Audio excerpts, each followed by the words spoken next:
Nel corso degli ultimi mesi ho avuto la fortuna di poter testare in anteprima i nuovissimi microfoni wireless di Hollyland. Questo nuovo prodotto si chiama l'Arc Max ed è un kit di microfoni wireless che prende veramente tanto spunto dai precedenti l'Arc 150 che ho già recensito su questo canale e anche all'interno del mio blog. Aggiunge alcune caratteristiche dei l'Arc M1 e soprattutto prende tanta ispirazione dal mercato, con l'obiettivo ultimo di produrre probabilmente quello che è il kit più completo e versatile finora proposto da Hollyland. All'interno di questo video vi farò sentire un po' questi microfoni in vari test e confronti fatti anche con altri strumenti. Ve li mostrerò un po', ma non si tratta assolutamente di una recensione completa. La recensione definitiva, che verrà anche mantenuta aggiornata a seguito di novità e di nuove cose che emergeranno, la trovate qua sotto in descrizione. Si tratta di una recensione scritta e pubblicata sul mio blog. Tramite il blog posso quindi mantenerla aggiornata e aggiungere nuove considerazioni.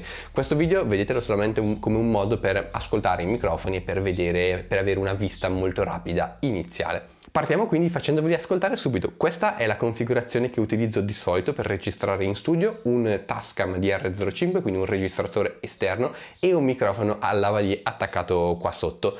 Ora switchiamo all'Arc Max, alla sua capsulina e al suo microfono omnidirezionale, e così è come si sente. Come un po' tutti i microfoni di Hollyland, anche questo l'Arc Max verrà venduto in versione duo e in versione mono. La versione duo semplicemente ha 2 trasmettitori e un ricevitore, la versione mono ha solamente un trasmettitore. Io ho avuto modo di testare il kit più completo e, come potete vedere dall'unboxing, all'interno dell'unica scatola principale si trovano vari scomparti. Uno ha semplicemente delle scartoffie e alcune carte.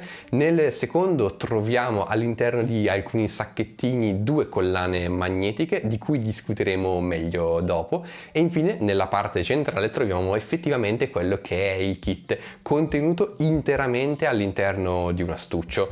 All'interno di questo kit si trovano vari tipi di cavi per collegare il microfono a qualsiasi dispositivo: cellulari, macchine fotografiche, registratori esterni. Troviamo 2 filtri antivento e un case di ricarica che fa da power bank e che al suo interno permette di alloggiare in maniera sicura i 2 trasmettitori e il ricevitore.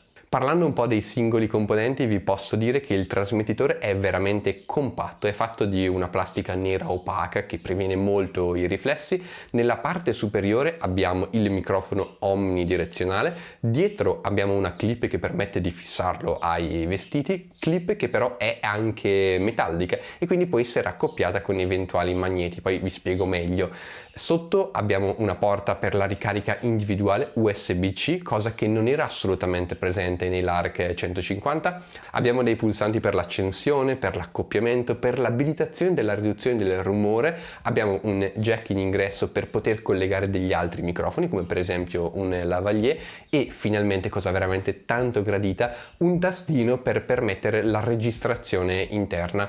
Ogni trasmettitore ha infatti 8 GB di memoria interna e permette di registrare in WAV delle tracce mono, circa 14 ore complessive se vogliamo saturare completamente gli 8 GB, e questo è veramente utilissimo per funzioni di backup, ma anche per poter utilizzare questo piccolo microfonino come uno strumento standalone. Di fatto voi lo potete prendere, lo potete accendere, registrate con la sua registrazione interna, spegnete e poi una volta a casa collegate tutto al computer tramite il cavo USB-C, scaricate, sincronizzate tutto e avete fatto. Io lo sto utilizzando veramente tantissimo in questa configurazione. Passiamo poi al ricevitore, molto più voluminoso, pensato con la sua clip per essere piazzato sulla slitta del flash della macchina fotografica.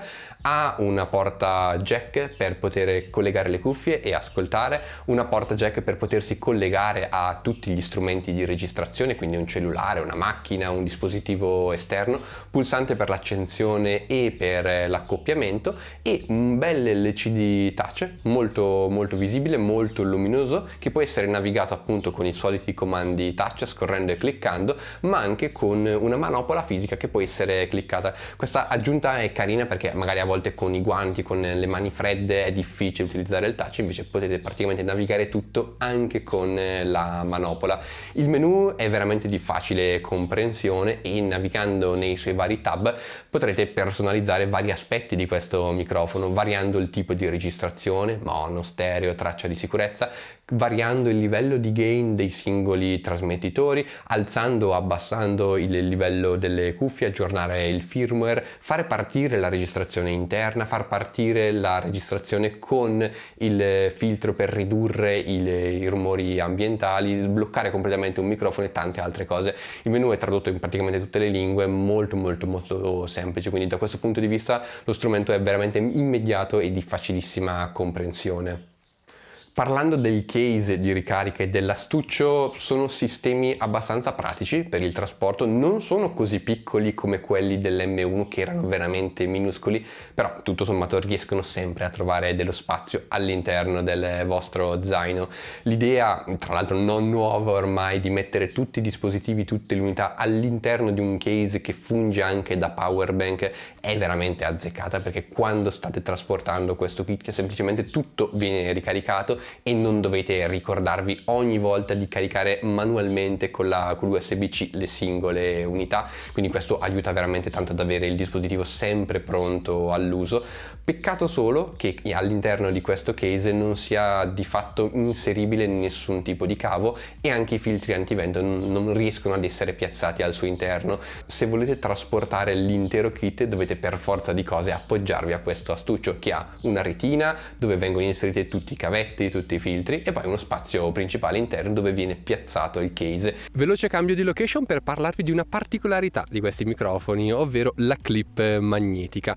Nel kit limited edition che mi è stato fornito sono presenti 2 collane magnetiche che possono essere fissate alla clip di questo microfono, mentre nel kit base, oltre ai 2 trasmettitori, è anche fornito un piccolo disco magnetico, questa cosettina qui, che permette di collegarsi alla clip e fissare in questo modo il trasmettitore attraverso dei vestiti. Fra un attimo ve lo faccio vedere. Questa cosa è ovviamente molto comoda per andare a mettere il trasmettitore sotto la maglietta e lasciare esternamente questo piccolo dischetto, che è molto meno invasivo e molto più facile da nascondere. Ho provato a farlo con delle magliette e delle felpe e funziona tranquillamente. Ovviamente con dei tessuti un po' più spessi come dei giubbini forse sarebbe il caso di andare a comprarsi un dischetto magnetico un pelo più forte per stare veramente tranquilli. Adesso vi faccio vedere com'è tenendolo sotto. Ecco, l'idea è esattamente questa: nascondere il trasmettitore sotto la maglietta in modo da pararlo un po' dal vento, ma anche per evitare che entri direttamente in inquadratura. Sicuramente una caratteristica molto utile e che non era assolutamente presente su tutti gli altri microfoni di Hollyland. Quindi complessivamente il kit è veramente completo di tutto, hanno preso tutto quello che c'era di buono dei Lark 150 e degli M1, l'hanno messo insieme e hanno aggiunto anche altre cose. Unico piccolo appunto negativo è che purtroppo mancano i microfoni lavalier all'interno di questo kit, aggiunta che invece era presente nel caso dei Lark 150. Purtroppo i lavalier sono abbastanza fondamentali in certi tipi di registrazioni, soprattutto se volete fare interviste e volete campionare solamente la voce del soggetto e non tutto quello che lo circonda. La spesa non è ovviamente così eccessiva, quelli di Hollyland costano circa 19 euro e sono anche molto buoni. In alternativa qua sotto in descrizione vi metto altri lavalier che tra l'altro sto utilizzando in questo momento e che qualitativamente forse sono un passettino sopra, quindi peccato per questa assenza. In ogni caso la spesa non è così eccessiva. Come già detto, le modalità di registrazione sono 3: mono, stereo e traccia di sicurezza. Mono viene utilizzata quando utilizzate solamente un trasmettitore, stereo quando ne utilizzate 2, per esempio perché volete mantenere sul canale di sinistra la traccia registrata dal primo e sul canale di destra la traccia registrata dal secondo. In questo modo avete le due tracce separate e potete bilanciarle e lavorarle in maniera indipendente. Traccia di sicurezza invece è una terza modalità che registra sempre in modalità stereo e mantiene su un canale la traccia al livello che avete impostato, mentre sull'altro canale la stessa traccia ma a un livello più basso. Di default vengono impostati meno 6 decibel, ma si può anche cambiare questo parametro. Ovviamente questa configurazione è molto utile in tutti quei contesti difficilmente controllabili dove l'audio può alzarsi molto. Ci tengo anche a sottolineare che tutte queste modalità sono selezionabili comodamente dal ricevitore e vengono applicate effettivamente quando collegate il ricevitore al trasmettitore e poi lo collegate a un sistema di registrazione esterno, un cellulare, una macchina, un registratore tipo il Tascam. Questa cosa non funziona in caso di registrazione interna della singola unità. Attivando la registrazione interna all'interno della sua memoria verrà salvata solo e solamente una traccia mono, quindi anche se impostate una safety track all'interno del trasmettitore verrà sempre e solo registrata una traccia mono. Direi che però è ora giunto il momento di testare un po' la qualità audio di questi microfoni. Vi ho preparato un po' di test in scenari diversi, in confronti diversi che ora cercherò di commentare. Partiamo con un confronto diretto con i microfoni integrati della mia mirrorless, una Fujifilm X-T3. Ascoltiamo. Quindi partiamo facendovi ascoltare i microfoni interni della Fujifilm X-T3 e poi passiamo alla registrazione interna dell'Lark Max, che ho fissato qui con la calamità all'interno della maglietta anche per capire se si sente un po' di sfregamento dovuto ai tessuti, ma non penso. Ripartiamo con la macchina fotografica e poi di nuovo la capsulina dell'Lark Max. Questo invece è un rapido confronto con i microfoni della GoPro Hero 9, così stiamo ascoltando i microfoni e così invece stiamo ascoltando il Lark Max sempre piazzato sotto la maglietta con la registrazione interna.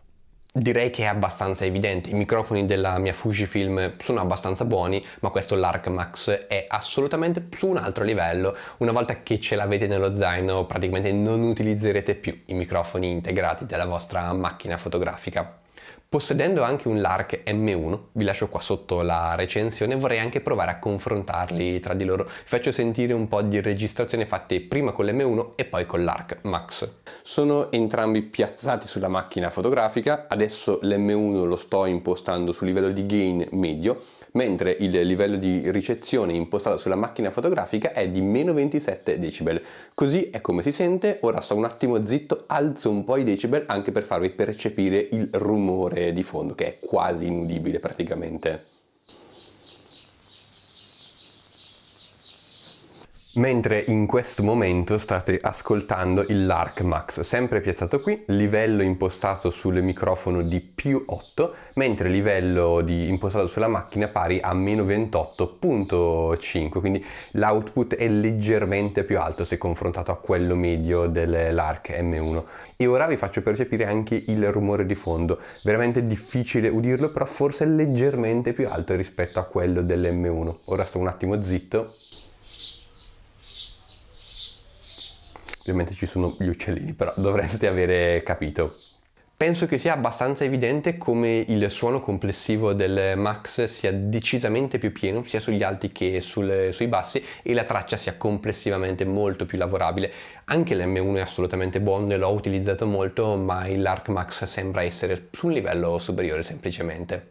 Passiamo ora ad un altro test. Voglio confrontare la registrazione interna di questo Lark Max con la registrazione wireless all'interno della mia macchina fotografica. Vi faccio ascoltare. Ora ho attivato la registrazione interna e inizierò a passare un po' da una all'altra. Quello che ho potuto percepire è che sono quasi totalmente indistinguibili. Unica piccola accortezza che bisognerebbe fare è alzare leggermente il gain quando vogliamo registrare solamente internamente. Ora lo lascio comunque a più 8, magari dovrò alzare un po' più questa traccia in fase di post-produzione, però una volta livellate sono praticamente identiche. Il vantaggio è qua con la registrazione interna che abbiamo però un WAV, quindi un file audio leggermente più lavorabile del classico MP3. In ogni caso mi farete sentire voi. Sto un attimo zitto anche per il rumore di fondo, ma anche in questo caso è quasi identico. Ascoltiamolo prima quello della macchina fotografica e poi quello della registrazione interna. È anche ora curioso provare a confrontare la capsula di questo microfonino omnidirezionale con un lavalier. Ho avuto modo di fare dei confronti sia con il lavalier di Hollyland che con il lavalier che sto utilizzando ora. Ve li faccio ascoltare. Facciamo un altro test interessante. Ora sto registrando con la registrazione interna, da una parte con la capsula, il microfono omnidirezionale dell'Arc Max. Dall'altra parte invece ho collegato il trasmettitore al microfono lavalier fornito da Hollyland. Non è compreso nel pacchetto, come ho già detto, me l'hanno spedito separatamente. E questa è la differenza percepibile passando dall'uno all'altro. Ovviamente in questo caso tutto è fortemente influenzato dal tipo di microfono lavalier che inserite sul trasmettitore. Io ne possiedo anche degli altri e adesso ve li faccio ascoltare. Quindi ascoltiamo anche rapidamente come suona il lavalier che uso di solito. Sto registrando ora con il lavalier fornito da Hollyland, mentre ora con il lavalier che uso di solito io, che si chiama Boya M1. L'ho anche fatto una recensione sul canale. Da quello che ho potuto sentire riascoltando, effettivamente la qualità è leggermente superiore sul mio lavalier e l'audio ottenuto senza nessuna lavorazione sul lavalier di Hollyland sembra leggermente più ovattato. Passiamo ora al funzionamento dei filtri antivento e a come parano effettivamente dal vento. Ho fatto un paio di prove in montagna e poi ho fatto anche delle prove a casa quando c'era un forte temporale con forti raffiche di vento. Il confronto l'ho sempre fatto con l'M1, che anche lui ha dei filtri antivento. Il risultato finale mi sembra leggermente migliore nel caso degli M1, anche se, e va detto, i Lark Max, grazie al sistema di magneti, possono essere di fatto fissati sotto la maglietta, sotto la felpa, sotto un giubbino, e questa cosa li riparerà ancora di più dal vento, ottenendo quindi un risultato mediamente superiore da questo punto di vista. In ogni caso la traccia in entrambi i microfoni è perfettamente udibile, secondo me fanno un buon lavoro. Oggi purtroppo non è una giornata molto ventosa per il test sul vento, soffierò direttamente sulla capsula. Un po' di vento c'è, però penso che la registrazione non sia troppo disturbata al momento. Proviamo quindi a soffiare direttamente sopra il microfono. Questo è quello che si è ottenuto. Proviamo a piazzare il filtro antivento sopra. Se funziona come quella dei Lark 150 è decisamente ottimo. Riproviamo a soffiare.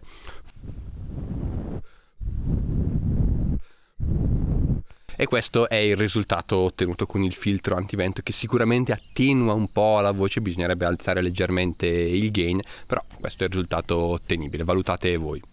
Allora, stiamo facendo una prova di registrazione con l'M1 e con il Lark Max sotto un temporale per vedere come resiste al vento. Questo è l'effetto che si ottiene sull'M1 e questo è invece l'effetto che si ottiene sull'Arc Max. Il vento sta arrivando, è anche abbastanza forte, quindi vediamo come riescono a ridurlo. Uno registrazione interna, mentre l'altro sto registrando sulla X-T3. Mentre così è l'effetto che si ottiene mettendo appunto sempre l'M1 fuori con il filtro antivento e l'Arc Max invece mantenuto sotto la maglietta. Forse il filtro è meno forte, meno resistente, bella raffica, però il fatto di averlo sotto la maglietta forse potrebbe aiutare. Penso che questo sia un test molto utile, quindi poi proviamo. Passiamo ora alla funzione di riduzione attiva del rumore, caratteristica che è stata introdotta negli M1 e che è ancora presente nei Lark Max. Potendo fare un po' di confronti tra i due, vi posso dire che l'algoritmo di riduzione è sicuramente meno aggressivo sui Lark Max, ma permette di preservare anche meglio il timbro e la tridimensionalità della voce. Questa cosa la apprezzo veramente tanto. Sugli M1 molte volte la traccia diventava di fatto inutilizzabile per scopi professionali perché è troppo rovinata dall'aggressività di questo algoritmo di riduzione del rumore di fondo.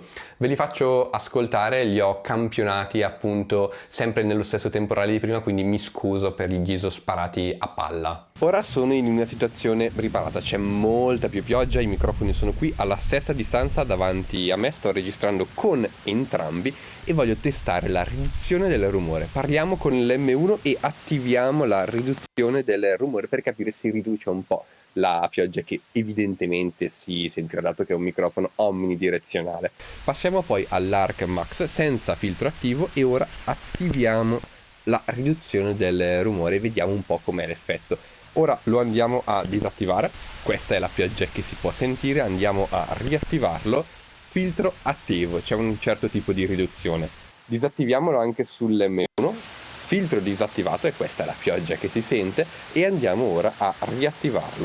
Riduzione del rumore attivata, c'è una certa riduzione anche in questo caso. Sono sicuro che è diversa perché l'algoritmo è diverso, c'è da capire quale sia la migliore, però penso proprio che questo video sia molto utile per capirlo. Alla fine pioggia, traffico, folla, magari anche ruscelli, se fate video all'esterno sono le situazioni più tipiche che magari volete provare a ridurre in qualche modo. Generalmente non registrerei l'audio in una situazione del genere, però ora con questi microfoni posso addirittura provare a farlo e vediamo poi se l'output è accettabile e se la voce si sente abbastanza bene. Il range massimo dei trasmettitori da scheda tecnica è circa 250 metri, quindi facciamo anche un test da questo punto di vista. Ho fatto partire la registrazione sulla macchina, anche la registrazione interna qualora dovesse saltare qualcosa, e ora cammino fino a oltre quell'albero e vediamo se più o meno sta stabile. Benissimo, siamo arrivati a 250 metri, sono curioso di capire se fin qua riesce ancora a prendere. Per me questa è una ripresa completamente inutile, però magari per qualche tipo di utilizzo potrebbe essere rilevante riuscire a registrare a queste distanze. Ora torniamo indietro. Benissimo, concludiamo questa serie di test con un confronto diretto con quello che è il competitor più vicino a questo Lark Max, ovvero il DJI Mic, un microfono nello stesso range di prezzo e con bene o male tutte le caratteristiche che ha questo Lark Max. Sto switchando un po' dall'uno all'altro sfruttando la loro registrazione interna, perché entrambi permettono di registrare internamente. Il DJI Mic non lo possiedo, mi è stato prestato semplicemente ora per fare questa prova, quindi non posso fare un confronto molto completo. Mi interessa semplicemente farvi sentire se c'è qualche tipo di differenza nella traccia audio registrata internamente alle due capsule, e me lo direte un po' voi. Da quello che ho potuto ascoltare sono abbastanza simili. Bene, questi confronti sono finiti e spero che siano stati utili per farvi capire un po' come suonano questi microfoni. Complessivamente devo dirmi veramente tanto soddisfatto, sono nettamente superiori ai sistemi di registrazione interna di qualsiasi dispositivo, la Fujifilm, la GoPro, e sono uno scalino sopra ai microfoni precedenti, gli M1, e probabilmente sopra anche ai Lark 150 che ora non ho più a casa, quindi non ho avuto modo di confrontarli in maniera diretta. Il kit è estremamente completo, versatile, il menu e la navigazione sono facili, intuibili, l'accoppiamento è praticamente immediato e il microfono si configura come un compagno veramente ideale per quasi qualsiasi tipo di situazione di registrazione. Peccato solo per la mancanza, come ho già detto, dei lavalier, che potrebbero essere utili in caso di alcuni utilizzi specifici. In particolar modo nel caso di interviste preferirei utilizzare direttamente dei lavalier piuttosto che la capsula omnidirezionale di questo Lark Max. Lo posso fare perché ce ne avevo già degli altri a casa, però ecco, dovete considerare che questa spesa potrebbe essere un extra. Per quanto riguarda il costo, per ora non ho ancora dati ufficiali, ve li scriverò qua sotto nella recensione scritta. So solo che verrà piazzato a $299 in America, non ho riscontri sul prezzo in Europa. Indubbiamente è il prodotto più costoso per ora presentato da Hollyland, e penso che questa cosa sia totalmente giustificata per via del numero di caratteristiche e aggiunte che ci sono state rispetto agli altri microfoni. Ovviamente sta a voi giudicare la qualità, sta a voi capire i vostri reali bisogni e poi decidere effettivamente quale dei tanti prodotti che esistono di questo tipo andare poi a valutare. Benissimo, il video è concluso, vi invito a commentare qua sotto con qualsiasi domanda o dubbio, vi invito anche a leggere la recensione scritta perché lì riuscirò a mantenere le informazioni aggiornate, vi riporterò il prezzo ufficiale in euro e potrò anche andare a introdurre e aggiungere nuove cose che magari in queste settimane di prove mi sono sfuggite. Un like se il video vi è piaciuto e noi ci vediamo settimana prossima con un nuovo video.